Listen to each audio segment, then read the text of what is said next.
ఇప్పటి వరకు భారతదేశానికి 15 మంది ప్రధానులు సేవలందించారు. మొదటిది జవహర్లాల్ నెహ్రూ, పదవీ కాలం 1947 నుండి 64, 16 సంవత్సరాలు 286 రోజులు. భారతదేశానికి మొదటి ప్రధాని, ఎక్కువ కాలం ప్రధానిగా కొనసాగారు. రెండవది గుల్జారీలాల్ నందా, పదవీ కాలం 1964, ఆ తర్వాత మళ్ళీ 1966లో ప్రధానిగా చేశారు. మొదటి తాత్కాలిక ప్రధాని. మూడవది లాల్ బహదూర్ శాస్త్రి, పదవీ కాలం 1964 నుండి 1966, పదవిలో ఉండగా మరణించిన రెండో ప్రధాని, దేశాల్లో మరణించిన ప్రధాని. నాలుగవది ఇందిరాగాంధీ, పదవీ కాలం 1966 నుండి 77, మళ్ళీ 1980 నుండి 84 కాలంలో ప్రధానిగా ఉన్న మొదటి మహిళా ప్రధాని, భారతరత్న అవార్డు పొందిన తొలి మహిళ కూడా. అరెస్ట్ అయిన మొదటి ప్రధాని మొరార్జీ దేశాయ్, పదవీ కాలం 1977 నుండి 79, ప్రధాని పదవిగా రాజీనామా చేసిన తొలి వ్యక్తి. ఆరవది చరణ్ సింగ్, పదవీ కాలం 1979 నుండి 80, పార్లమెంటు సమావేశాలకు హాజరు కాకుండానే రాజీనామా చేసిన ప్రధాని. ఏడవది రాజీవ్ గాంధీ, పదవీ కాలం 1984 నుండి 89,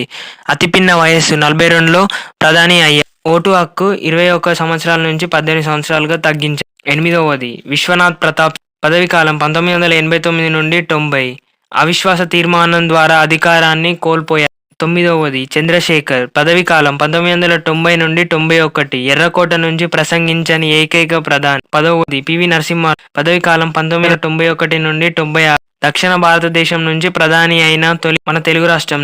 11వది అటల్ బిహారీ వాజ్పేయి, పదవీ కాలం 1996, మళ్ళీ 1998 నుండి 2004, ఐక్యరాజ్య సమితిలో హిందీలో ప్రసంగించిన తొలి ప్రధాని. కార్గిల్ యుద్ధాన్ని విజయవంతంగా ఎదుర్కొన్నారు. హెచ్డి దేవ్ గౌ, పదవీ కాలం 1996 నుండి 97, కేంద్ర కేబినెట్ మంత్రి కాకుండానే ప్రధానిగా వ్యవహరించారు. 13వది ఐకే గుజ్రాల్, పదవీ కాలం 1997 నుండి 98, వరల్డ్ స్టేట్స్ మ్యాన్ అవార్డు అందుకున్న తొలి భారతీయుడు. 14వది మన్మోహన్ సింగ్ తర్వాత ఏబి వాజ్పేయి 6 సంవత్సరాలు ప్రధానిగా కొనసాగారు.